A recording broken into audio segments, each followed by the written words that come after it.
उस वक्त हो चला है तेज रफ्तार खबरों का। आपको दो मिनट में हम दिखाएंगे देश प्रदेश से लेकर खेल और मनोरंजन जगत की तमाम खबरें। सबसे पहले बात दिल्ली में पिछले 16 दिसंबर को हुए गैंगरेप की, जिस पर आज साकेत कोर्ट अपना फैसला सुनाएगा। 4 आरोपियों विनय शर्मा, अक्षय ठाकुर, पवन गुप्ता और मुकेश कुमार पर आज फैसला आना है। 3 सितंबर को कोर्ट ने इस मामले में फैसला सुरक्षित रख लिया था। दिल्ली गैंगरेप केस में कुल 6 आरोपी थे। इनमें से एक आरोपी राम सिंह ने जेल में खुदकुशी कर ली थी। एक नाबालिग आरोपी को पिछले दिनों जुवेनाइल जस्टिस बोर्ड से 3 साल की सजा सुनाई थी। आरोपियों पर रेप के अलावा हत्या का केस भी दर्ज किया गया है। 16 दिसंबर की रात पीड़ित लड़की अपने दोस्त के साथ दिल्ली के साकेत से सिनेमा देखकर लौट रही थी। उन्हें द्वारका जाना था। दोनों ऑटो पकड़कर मुंदेरका तक पहुंचे, जहां उन्हें वो बस मिली जिसमें ये दरिंदे सवार थे। दरिंदों ने निर्भया के साथ चलती बस में रेप किया और उसके दोस्त को मारपीट कर अधमरा कर दिया। बाद में दोनों को चलती बस से बाहर फेंक दिया गया। यूपी सरकार ने मुजफ्फरनगर में हुई हिंसा मामले की न्यायिक जांच के आदेश दे दिए हैं। रिटायर्ड जस्टिस विष्णु सक्सेना को जांच की जिम्मेदारी सौंपी गई है। 2 महीने में जस्टिस सक्सेना की रिपोर्ट देनी है। वो 27 अगस्त से 9 सितंबर के दौरान घटी घटनाओं की जांच करेंगे।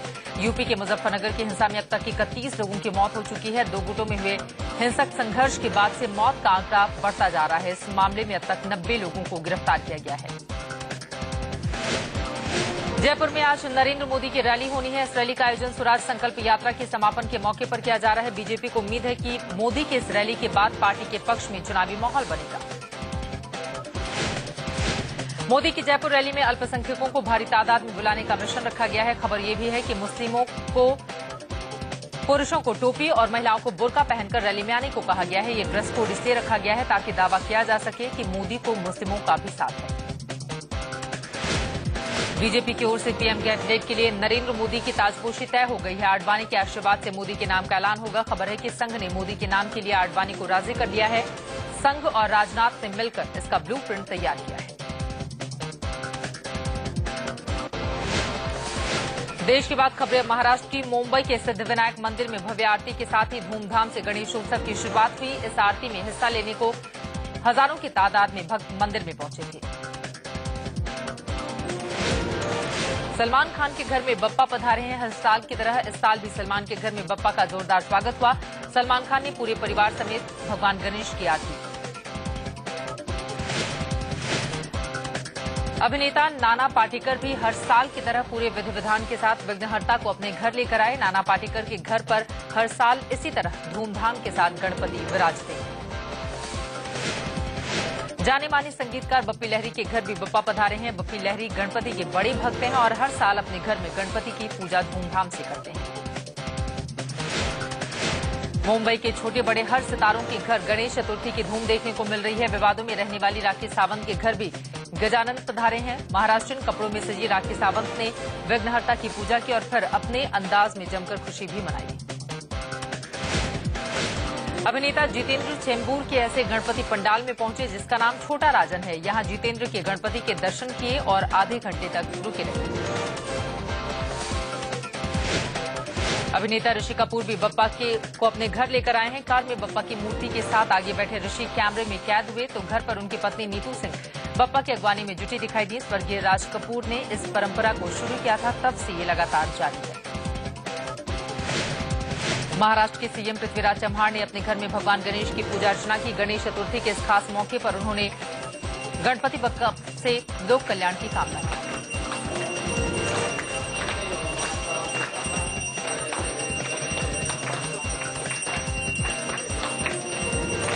तस्वीरें आपके सामने हैं। महाराष्ट्र के हर छोटे बड़े घर में इस वक्त गणपति विराजमान है। कहीं 1.5 दिन के लिए गणपति स्थापित किए जाते हैं, कहीं 5 तो कहीं 7 और कहीं 10 दिनों के लिए।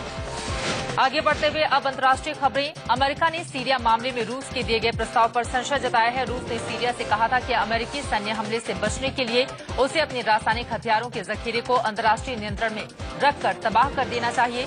रूसी विदेश मंत्री सर्गेई लैवरोव ने कहा था कि उन्होंने ये प्रस्ताव मॉस्को में सीरियाई विदेश मंत्री वालिद मुआलेम से बातचीत में रखा था।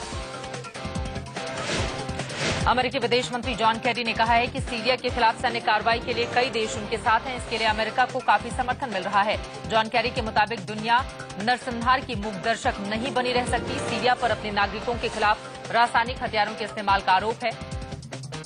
अमेरिका ने 21 अगस्त को सीरिया के राष्ट्रपति बशर अल असद की सेनाओं पर 1429 लोगों की गैस हमले में हत्या करने का आरोप लगाया था।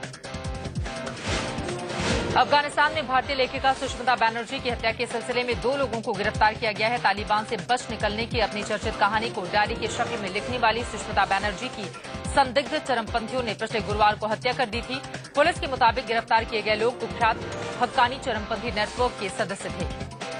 1995 में नाटकीय ढंग से तालिबान की पकड़ से भाग निकले थे।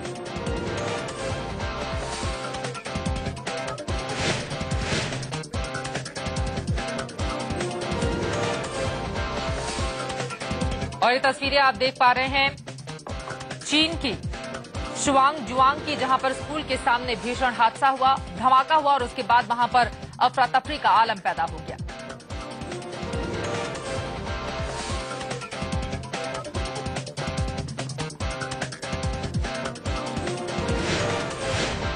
भारत में जन्मे और प्रधानमंत्री नवाज शरीफ के करीबी माने जाने वाले ममनून हुसैन ने पाकिस्तान के राष्ट्रपति के तौर पर शपथ ले ली है। सुप्रीम कोर्ट के मुख्य न्यायाधीश न्यायमूर्ति इफ्तिकार चौधरी ने प्रेसिडेंसी में हुसैन को शपथ दिलाई। इस समारोह में प्रधानमंत्री नवाज शरीफ, तीनों सेनाओं के प्रमुख और सभी दलों के शीर्ष नेता शामिल हुए।